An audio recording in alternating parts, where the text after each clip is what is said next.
অষ্টাদশ খণ্ডে বেরিয়েছিল। ঠাকুরকে বললেন, আগে আপনি কীর্তন করার কথা বলেন, কীর্তন মানে কি? কথা শুনে শ্রী শ্রী ঠাকুর বললেন, কীর্তন মানে তার গুণগান করা, মনে মনে তার নাম জপ করা, তার কথা কওয়া, যাজন করা, এসব কীর্তনের মধ্যে পড়ে। শুধু মেকানিক্যাল যান্ত্রিক ভাবে করলে হয় না, ভাবমুগ্ধ অন্তরে করতে হয়। যে নিজে মজে সে অন্যকে মজাতে পারে। তাই শ্রদ্ধা মা, শ্রদ্ধা দাদারা নিজেরাই গানের মধ্যে, কীর্তনের মধ্যে এতটাই মজে গেছেন যে ভাব মুক্ত করে দিয়েছেন সাধনা মা এবং তার সাথে যে দাদা কীর্তন করলেন, শ্রদ্ধেয় দাদা। আমার প্রাণ ভরে গেল, মনটা ভরে গেল সবার, ইষ্টমুখী হয়ে উঠল সবার মন। যে চঞ্চলতা মানুষের মধ্যে থাকে, আমার মধ্যেও থাকে, সেই ভাবটা যেন ঠাকুরমুখী হয়ে উঠল। তাই ঠাকুর বলেছেন কীর্তন করার কথা। কীর্তন ভাবমুখী করে তোলে, সব কীর্তন ভাবমুখী করে তোলে। যে গানগুলো হলো সেই গানগুলোও ভাবমুখী হয়ে উঠল, অপূর্ব। আর যে বাণী পাঠগুলো হলো, আমরা অফলাইনে হয়তো 2 থেকে 3টে বাণী পাঠ আমরা শুনতে পাই, কিন্তু সব মানুষদেরকে আমরা পাই না। যে মানুষগুলো হয়তো বসে প্রতিদিন কম বেশি, সে তাদেরকেই দেখতে পায়। কিন্তু আজ সারা পৃথিবীর মানুষ এই অনলাইন সৎসঙ্গের মধ্যে যুক্ত হয়েছে বা যুক্ত হয়। তাদেরকে হয়তো আমরা চিনি না। আজ এখানে প্রায় 65 থেকে 70 জনের মতন লোক কম বেশি, তাদেরকে হয়তো চিনি না, তাদের সাথে কোনোদিন হয়তো দেখাও হয়নি, হয়তো কোনো সময় হয়তো অনলাইন সৎসঙ্গে ভিডিওতে হয়তো দেখা যায়, কিন্তু তাদের কণ্ঠস্বরগুলো শুনি। এই কণ্ঠস্বর যেন একেবারে ঠাকুরমুখী করে তোলে, যে বাণী পাঠ যেন ঠাকুরমুখী করে তোলে। তাই তো ঠাকুর বলেছেন যে কথাগুলো বর্তমান আচার্যদেব পূজনীয় অবিন দাদা তোলপাড় করে তুলে ধরছেন। আমি আজ সকালেই ঠাকুর বাড়ির থেকে ফিরলাম। আমি 7-8 দিন আগে আরেকবার আমি ঠাকুর বাড়িতেও গিয়েছিলাম। যে কি দেখলাম, আমার আপনার প্রিয় আচার্যদেব এতটাই আনন্দিত, এতটাই আনন্দিত, যেটা বলে আপনাদেরকে বোঝানো আমার পক্ষে হয়তো অসম্ভব।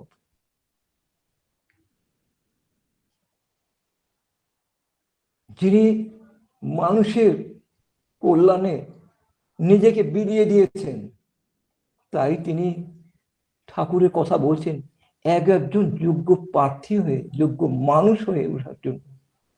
কিন্তু আমরা ঠিক ঠিক যোগ্য মানুষ হয়ে উঠতে পারার চেষ্টা করছি তো? আমি আমার কাছে জিজ্ঞাসা করছি, আমি কি পারছি? উষায় নিশায় মন্ত্র সাধন করার কথা বলেছেন, আমি কি উষায় আর নিশায় প্রার্থনা করছি? ঠিক সময় ইষ্টবিটিটুকু করছি কি?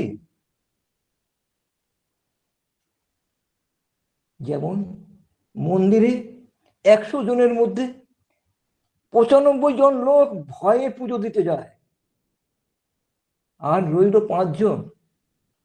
5 জনের মধ্যে দমন দোআশা থাকে, হবে তো, বাঁচবো তো, দুর্ঘটনা ঘটে যাবে না তো, তাই দিতে চায়।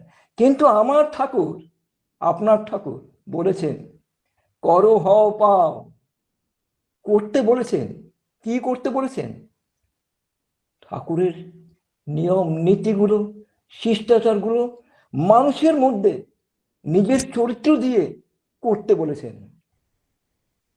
যে কথা আমার প্রিয়, আপনার প্রিয় আচার্যদেব বলেন, দেখো দেখো আমার ঠাকুর কেমন, আমাকে দেখে বুঝো। আমরা কি বলতে পারি আমার ঠাকুর কেমন?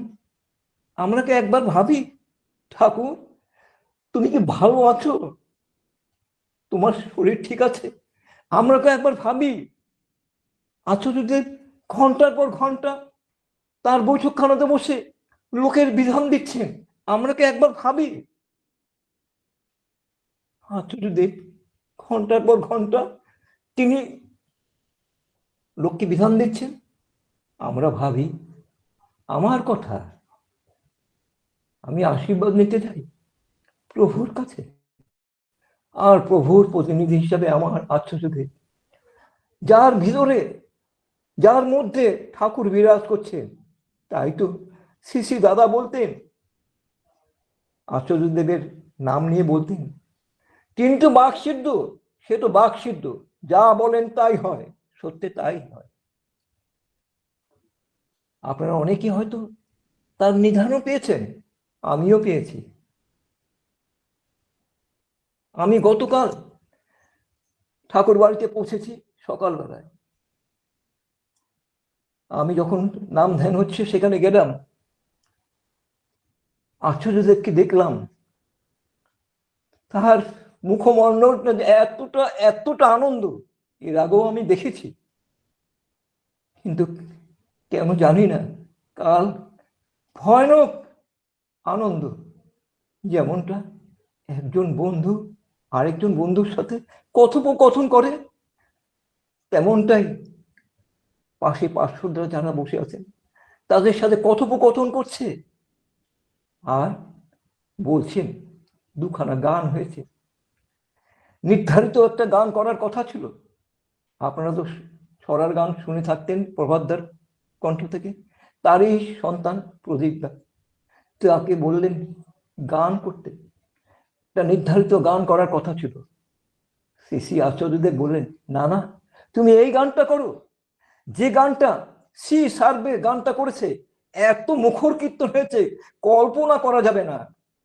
আর ঠাকুর বাড়িতে কাল যেন মনে হচ্ছে একটা উৎসবের মতন, এতটাই আনন্দ, এতটাই আনন্দ, যেটা আপনাদেরকে আমি বলে বোঝাতে গেলে কম হয়ে যাচ্ছে, এতটাই আনন্দ পেয়েছি।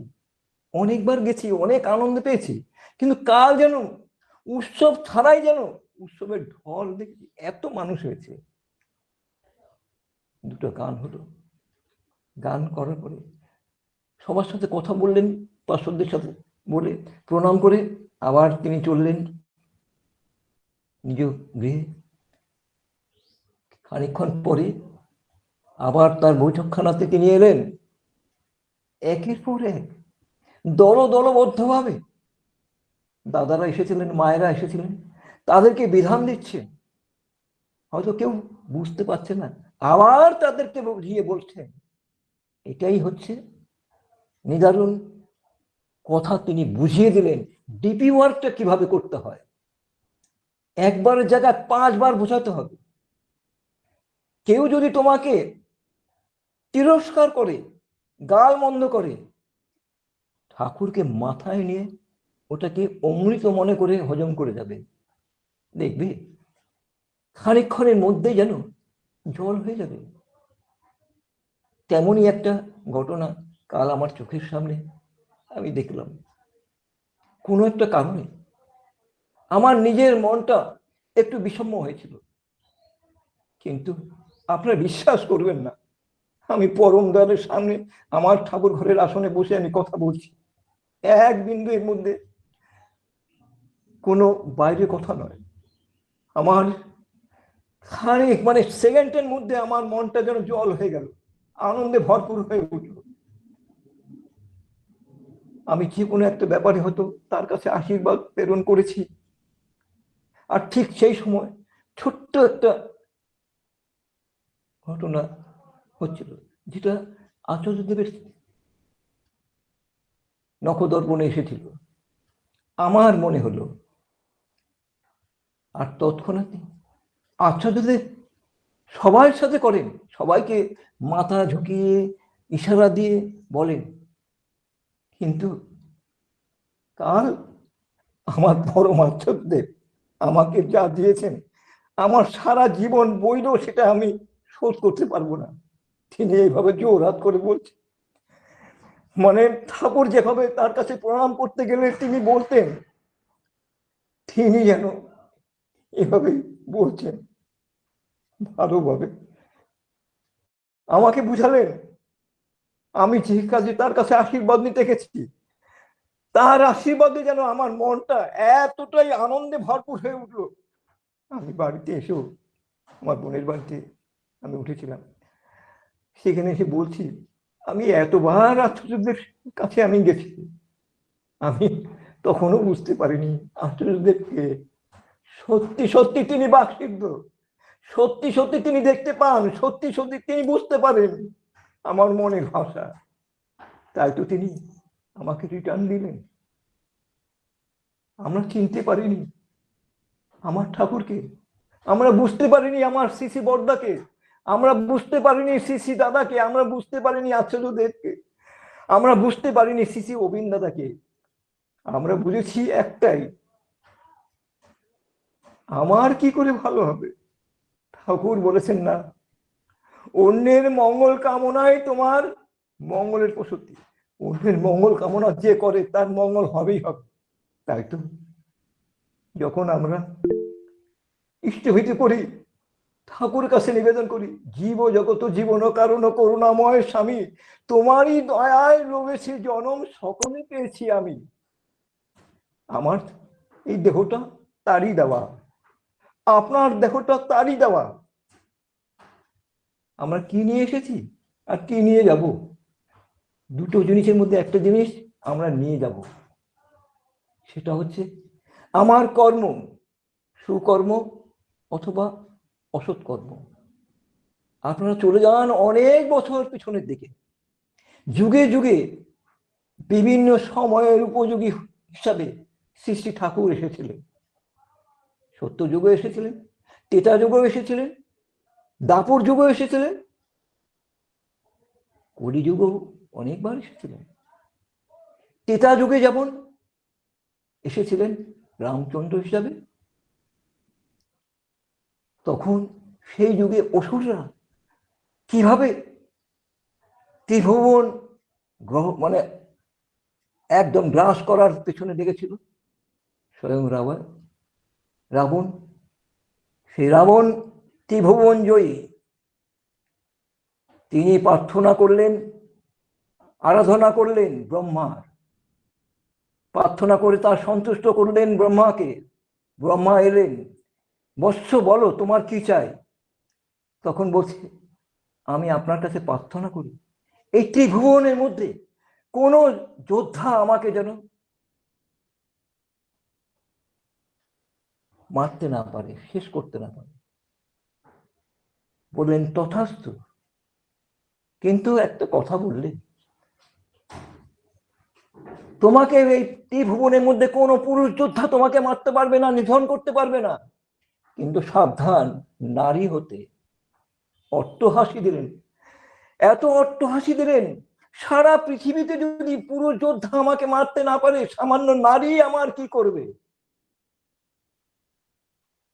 তথাস্থ করলেন, বর দিলেন, বরণ পেয়ে উল্লাসে মাতোয়ারা হয়ে গেল।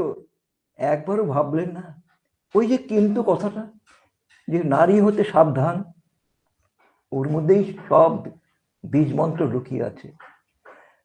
সৃষ্টি হলো মা দুর্গার, সব দেবতার শক্তি নিয়ে যখন তিনি এলেন এই ধরাধামে, রামচন্দ্র তার পুজো করলেন 108টা কমল পদ্ম দিয়ে। তার মধ্যে মা দুর্গা দুটো সরিয়ে রাখলেন। পুজো করতে যখন বসেছে তখন দেখছে দুটো কমল কম পড়ে যাচ্ছে, কমল ছাড়া তো মায়ের পুজো হবে না। ঠিক তখন বললেন, আমাদের যে চোখ আছে তারও একটা নাম হচ্ছে কমল। তিনি সেই তীর দিয়ে নিজের কমল চোখ দিয়ে অর্ঘ্য নিবেদন করবেন মায়ের, ধরলেন মা হাত, বলে, না না, তুমি 108টাই কমল পদ্ম ফুল নিয়ে এসেছো, আমি তোমাকে পরীক্ষা করলাম তোমার নিষ্ঠা কি। তাই তো আমাদের এই নিষ্ঠা বোঝাবার জন্য আমি এই কথাটা বললাম। আমার ঠাকুর আমাদেরকে সব দিয়েছে, আমরা কি ঠাকুরের হতে পেরেছি? একদম না, একদম হতে পারিনি। আমি তো হতে পারিনি, কারণ আমরা আজ দীক্ষা নিয়ে কাল বলি আমার তো কিছুই হলো না। হবে কি? আমি কি ঠাকুরের নিয়ম নীতি মেনে চলছি? আমি কি উষায় নিশায় মন্ত্র সাধন করছি? 30 দিনের দিন ঠিক ঠিক ইষ্টবিধি প্রেরণ করছি? আর যে আশীর্বাদগুলো আমাদের পূজনীয় আজ ঋত্বিক দাদাদের, পূজ্যপাত শ্রদ্ধেয় ঋত্বিক দাদাদের মারফতে আমাদের কাছে আসে, তার মাধ্যমে আমরা যে আশীর্বাদগুলো পাই, সেই আশীর্বাদগুলো আমরা ঠিক ঠিক করি তো? আমি নিজের কাছে জিজ্ঞাসা করছি, আমি কয়দিন এই ডিপি ওয়ার্কের মধ্যে সামিল হয়েছি, কয়টা লোককে যারা কোনো না কোনো কারণে, আমার কারণে বা আপনার কারণে বা কোনো কারণে হয়তো মূল মন্ত্র থেকে একটু দূরে সরে আছে, তাদেরকে যোগযুক্ত করেছি, বা যোগযুক্ত হওয়ার পরে তার বাড়িতে কয়বার খবর নিয়েছি। আমরা সৎসঙ্গে যুক্ত হলেই গান থাকলে গানটা করার পরে লেফট হয়ে যায়, বাণী পাঠ থাকলে বাণী পাঠটা হলে লেফট হয়ে যায়। আর যদি কোনো কিছু না থাকে, একটু হয়তো শুনলাম, ভালো লাগলে থাকলাম, আর না লাগলে লেফট হয়ে গেলাম। ঠাকুর তা বলেননি। ঠাকুর বলেছেন শুরুতে আসবে, শেষ করে যাবে। অফলাইনে তো খাওয়ার জন্য প্রসাদ পাওয়া যায়, অনলাইনে কি পাওয়া যাবে? অনলাইনেও প্রসাদ আছে, যে প্রসাদ হচ্ছে পরম দয়ালের ইষ্ট কথা। এই ইষ্ট কথা যে শ্রবণ করতে পারবে, তার দেহ মন আত্মা সব ভরে যাবে। আমরা করি তো? একবার জিজ্ঞাসা, হয়তো আমার কথা আপনাদের অনেকের মনে হয়তো দুঃখদায়ক হতে পারে, কিন্তু ভাববেন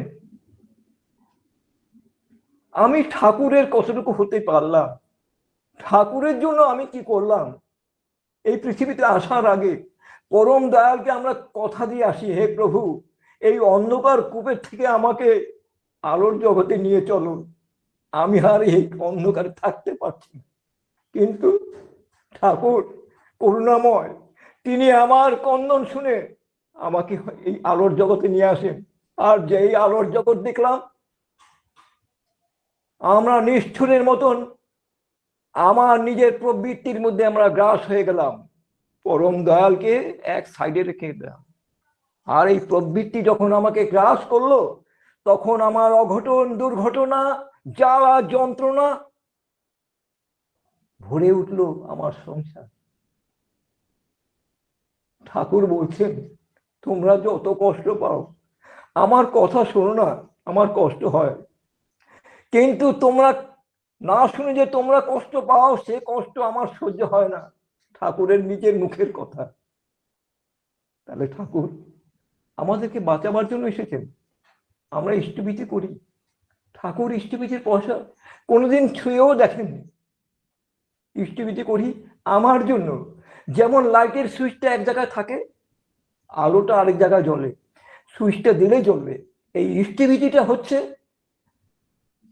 পরম দয়ালের সাথে আমার কানেকশনটাকে ঠিক ঠিক রাখার জন্য। আমি ভালো থাকবো, আমি যদি ভালোভাবে চলি, আমি যদি ঠাকুরের নির্দেশ মেনে চলি, অন্তত আমাকে দেখে যেন আমার পারিপার্শ্বিকের একটা মানুষের মনের মধ্যে যদি জেগে ওঠে, দেখো দেখো এই মানুষটা শ্রী শ্রী ঠাকুর অনুকূল চন্দ্রের দীক্ষা নিয়ে তার চলনের কত পরিবর্তন হয়েছে, তার কত কাজ হয়েছে। একবার যদি তার মনের মধ্যে পরিবর্তন আসে, তবে মনের মধ্যে বুঝতে হবে, ভাবতে হবে, বুঝতে পারবো যে আমার ধর্মরাজ্যে ঢোকার সিঁড়ির সামনের রাস্তাতে আমি হয়তো একটা পা রাখতে পেরেছি। ধর্মরাজ্যে ঢোকবার এত সহজ নয়। তাই সত্যানুসরণে প্রথম পাতাতেই তিনি লিখে দিয়েছেন, সর্বপ্রথম তোমার দুর্বলতার বিরুদ্ধে যুদ্ধ করতে হবে। কার দুর্বলতার বিরুদ্ধে? আমার দুর্বলতার বিরুদ্ধে যুদ্ধ করতে হবে। সাহসী হতে হবে, বীর হতে হবে। পাপের জ্বলন্ত প্রতিমূর্তি ওই দুর্বলতা, তারাও যত শীঘ্র পারো ওই রক্ত শোষণকারী অবসাদ ভ্যাম্পায়ারকে ভ্যাম্পায়ার এক জাতীয় বাদুড়, তারা নির্বিবাদে ঘুমন্ত মানুষের রক্ত শোষণ করে থাকে। স্মরণ করো তুমি সাহসী, স্মরণ করো তুমি শক্তির তনয়, স্মরণ করো তুমি পরম পিতার সন্তান, তবে জানা যাবে তোমার ধর্মরাজ্যে ঢুকবার অধিকার জন্মেছে। আমি যদি পরম দয়ালে একনিষ্ঠ কর্মী বা ভক্ত বা একজন সন্তান হয়ে থাকি, আমরা হচ্ছে তার সন্তান। প্রত্যেকে তার মনে আনন্দ জোগাতে গেলে তার কর্ম করতে হবে নির্বিচারে। মনের মধ্যে কপটতা থাকবে না। নিজের যে বিবেক আছে সেই বিবেকের অনুচর হতে হবে। তাই কোনো মানুষ সাথে কোনো ভেদাভেদ না রাখাটাই হচ্ছে বাঞ্ছনীয়। তাই এই ডিপি ওয়ার্ক খালি যার বাড়িতে যাচ্ছি তার যে উপকার হচ্ছে তা নয়, আমারও যাজন হয়ে যাচ্ছে, আমারও এটা রিচার্জ হয়ে যাচ্ছে। আমি যে কারো বাড়িতে যাচ্ছি, আর এই বাড়িতে যারা দাদারা যাচ্ছেন তাদের সাথে যে মায়েরা থাকছেন, তাদেরকে তো সব থেকে বড় অগ্র অধিকার দিয়েছেন শ্রী শ্রী আচার্যদেব। শ্রী শ্রী আচার্যদেব বলেছে পরম দয়ালের কথাগুলো, যে দাদারা কথা বলতে থাকবে আর সে ফাঁকে অন্যের মহলে চলে যাবে।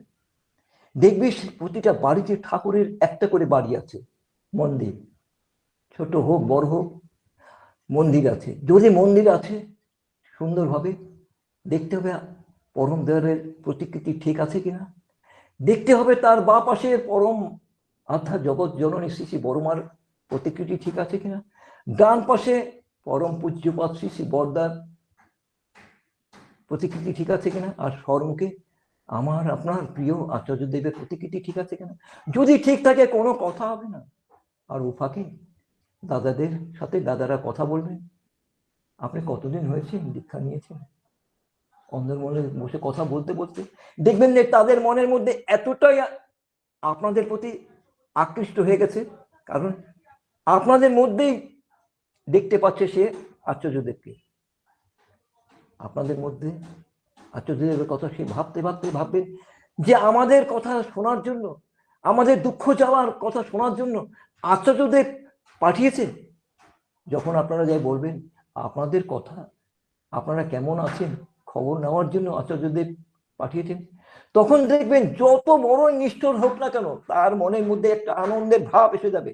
আপনাদেরকে যে তিরস্কার করছিল ভিতরে ডেকে নিয়ে যাবে, বসাবে, আর সেই ফাঁকে আপনারা তাদের সাথে কথোপকথন করতে করতে, দাদা ইষ্টভীতি ঠিক ঠিক প্রেরণ হচ্ছে তো, যদি হচ্ছে সঠিক সময় হচ্ছে তো, ঠিক 30 দিন পাঠাচ্ছেন তো, বাড়ির সবাই দীক্ষিত আছে তো, সবাই উঠে প্রার্থনা করছে তো। যদি না ওঠে এমন ভাবে বলবেন, ঠাকুর তো বলেছেন এমন ভাবে কইবি কথা গুড়ের মতন লেপটে থাকবে। তো আমরা তো রক্ত শরীরের মানুষ, আমরা হয়তো সেভাবে পারবো না, তবে যে যতটুকুই পারবেন দেখবেন ঠাকুর যদি আপনার মধ্যে আমার মধ্যে থাকে ঠাকুরই বলে নেবেন। আমাদের কারো কোনো পাণ্ডিত্য থাকতে পারে হয়তো পুঁথিগত বিদ্যাতে, ঠাকুরের জগতে আমরা সবাই জিরো।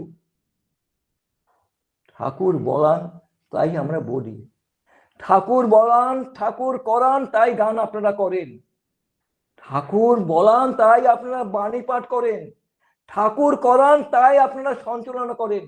যে দাদা সঞ্চালনা করছেন ঠাকুর তাকে দিয়ে সঞ্চালনা করাচ্ছেন, বিশ্বাস। তাই এই বিশ্বাস শব্দ সত্যনুসরণের সব থেকে বেশি বার লেখা আছে বিশ্বাস। আমায় বিশ্বাস করো, পৃথিবীর সব কিছু দিতে পারি আমি, ঠাকুর এই পৃথিবীর মালিক, এটা বিশ্বাস করতে হবে। তাকে বিশ্বাস করতে গেলে কোনো কন্ডিশন রাখা যাবে না, উইদাউট কন্ডিশনে। হে প্রভু তুমি প্রভু আমি দাস, হে রাধার স্বামী। প্রভুকে প্রভুর মতন করে মাথায় তুলে রাখতে হবে, তাকে যত উপরে রাখবো আমি ততটা উপরে উঠবো, এটা ভাবতে হবে। আমরা পেয়েছি যে ঠাকুরকে, ঠাকুর দয়া করে আমাদেরকে ধরেছেন, আমরা কেউ ঠাকুরকে ধরে রাখিনি, আমাদের সেই ক্ষমতা হয়নি। ঠাকুরকে ধরে রাখার ক্ষমতা আমাদের আছে নাকি? যদি থাকতো, ঠাকুর যখন 1946 সালে বাংলাদেশ থেকে নিজের শারীরিক সুস্থতার কারণে জল পরিবর্তন করে হাওয়ার পরিবর্তন করার জন্য তিনি পাবনার যেখানে তার জন্ম হয়েছে সেই ছোট্ট গ্রাম ছেড়ে যখন তিনি চলে আসবেন, আগের দিন রটে গিয়েছিল সারা পাবনাতে, আর যখন থেকে রটে গেছে আগের দিন সন্ধ্যা থেকেই আকাশ বাতাস যেন ভেঙে পড়বে, পাখিরা কন্দন করছে, চারিদিকে যেন মনে হচ্ছে যে কোনো একটা ঘটনা ঘটেছে, যে ঘটনাটা কোনো মানুষ যখন আমাদের প্রিয়জন যখন আমাদের কাছ থেকে লস হয়ে যায় যেরকম কন্দন করি, সেমন ঠাকুর সেই পাবনা থেকে শারীরিক কারণে কিছুদিনের জন্য বাইরে আসবেন হাওয়া পরিবর্তন করতে। আর তখন থেকেই যেন আগের দিন থেকেই একেবারে যেন ভেঙে পড়েছে। আর 1946 সালে যেদিন তিনি ওখান থেকে চলে আসবেন, ভোরবেলায় যেন আকাশ ভেঙে পড়ছে বৃষ্টি, মুষলধারে বৃষ্টি, চারিদিকে যেন পাখিরা কন্দন কাচ্ছে এতটাই, আর চারিদিকে যেন দাদাদের মায়ের চোখের জলে ভেসে যাচ্ছে সেই পাবনা। তখনও কেউ জানতেন না যে শ্রী শ্রী ঠাকুর অঙ্কুশচন্দ্র, শ্রী শ্রী ঠাকুর, শ্রী আমার পরম প্রিয় ঠাকুর, সবার প্রিয় ঠাকুর, তিনি পাবনার থেকে চিরদিনের মতন বিদায় নিয়ে চলে আসবেন এই দেওঘর ধামে। কেউ জানতেন না।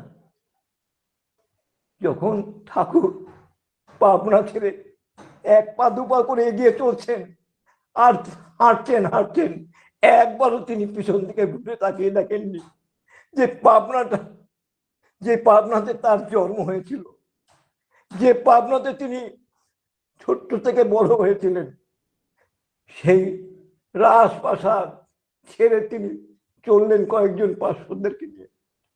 3খানা গাড়ি আগেই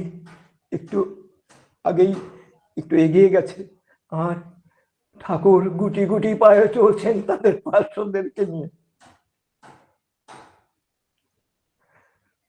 তিনি বললেন,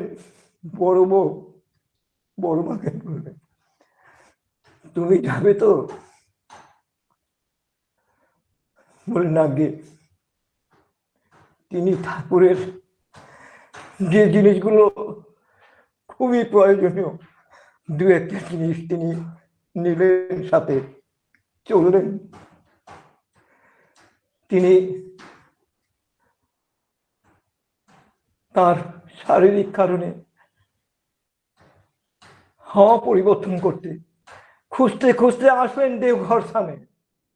আর সেই দেওঘর ধামে যখন এলেন, সেখানকার মানুষরাও কিছুদিনের মধ্যে তাকে এমন ভাবে পরীক্ষা করতে আরম্ভ করলো, যা কষ্ট ঠাকুরকে ভোগ করতে হয়েছে। তিনি যখন তার মধ্যে বিলীন হয়ে থাকতেন, তার শরীরের মধ্যে গরম হোক্কার টিকা থাকতো, সেটাও যেন তার উরুর মধ্যে দিয়ে রেখেছিল, পরীক্ষা করছিল যে সত্যিকারে তিনি ঠাকুর না ভেলকিবাজ। ঠাকুর যেখানে রেখেছিল উরুর মধ্যে পুরে কালো হয়ে গেছে এই জায়গাটা, তিনি তখনও বুঝতে পারছিলেন না, কারণ তখন তিনি তো তার ভাবের মধ্যে মত্ত হয়েছিলেন। যখন তিনি আবার স্বাভাবিক জীবনে ফিরে আসলেন, তখন তিনি বলছেন তার পার্শ্বদেরকে, দেখো দেখো আমার এই শরীরের জায়গাটাতে জ্বালাতে কেন এত জ্বালা হচ্ছে, আমি তো কষ্ট সহ্য করতে পারছি না। এই হচ্ছে ঠাকুর। আমরা পেয়েছি যে ঠাকুরকে, ঠাকুর আমাদের কাছে কিছু চান, চেয়েছেন আমায় ভালোবাসো আর বিশ্বাস করো। আমরা ঠাকুরকে বিশ্বাস করি, তাই ঠাকুর এই পাবনা ছেড়ে এখানে একটা রাজপ্রাসাদ তৈরি করে দিলেন। যারা আজ থেকে 30-35 বছর আগেও গিয়েছেন তারা দেখেছেন কিভাবে থাকার কতটা কষ্ট হতো। আর এখন যারা যাচ্ছেন, ঠাকুরের বাড়িতে রাজপ্রাসাদ বলতে হবে। আমাদের হয়তো একটু ঘর পেলাম না, আমরা এসে বলি আমি গেলাম, আমাকে থাকার ব্যবস্থা হলো না। আপনারা ভাবুন তো, এত বড় রাজপ্রাসাদ যেখানে সারা পৃথিবীর মালিক,